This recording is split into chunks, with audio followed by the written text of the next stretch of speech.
Hello, welcome to day 8 of the 15 minutes to quilt challenge.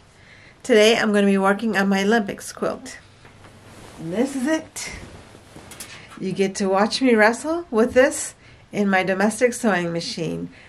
I've quilted most of the body of this quilt, and I just need to quilt the borders, the blue border and also the outside black border, and then I'll be able to finally get this quilt bound and finished.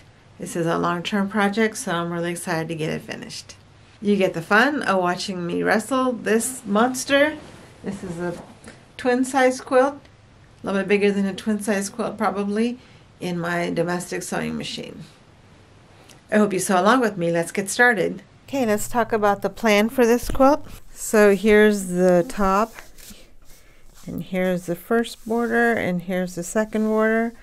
My initial plan was to go around like this, but the problem to make circles like this. But the problem with this is no matter where I start, when I'm going to the other one, I'm going to wind up not where I need the next circle to be, so then I'm going to have to trace over the path, and this is going to be hard for me to do to make sure that I'm following the path exactly. I thought about using a thread that matches the black, but that's going to make it even harder for me to trace correctly. And then the other thought that I had was, okay, let's think of a different plan. Maybe I can do this,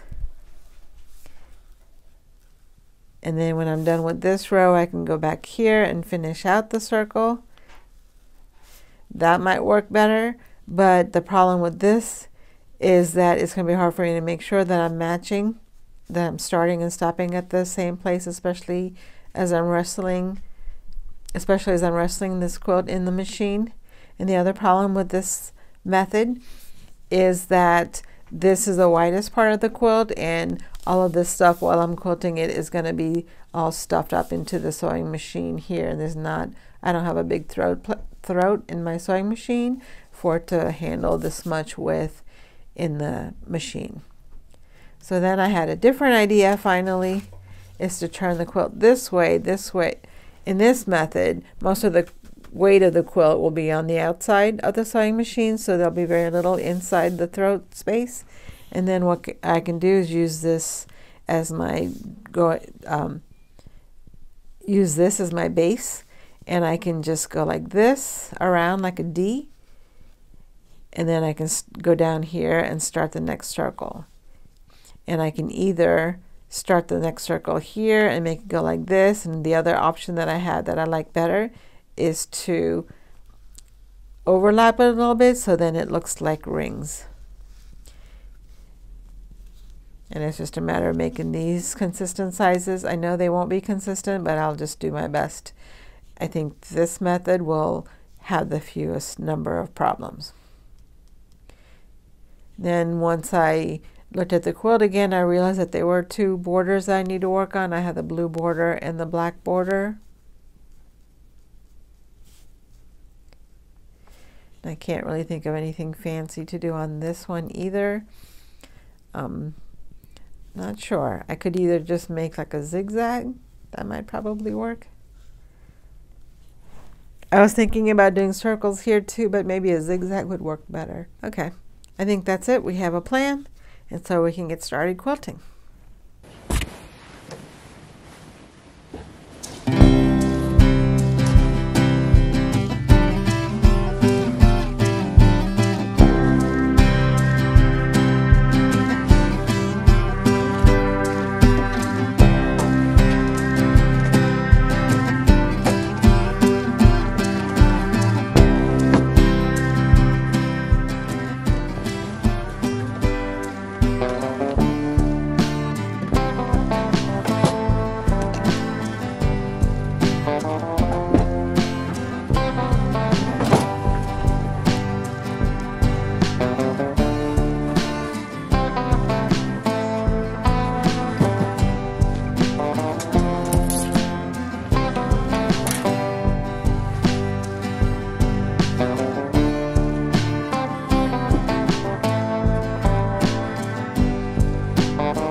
This video is a part of a series of videos that I'm doing for the 15 Minutes to Quilt Challenge. I hope that you did so along with me. Just let me know what you worked on and how much you got done in your 15 minutes to stitch today in the comments.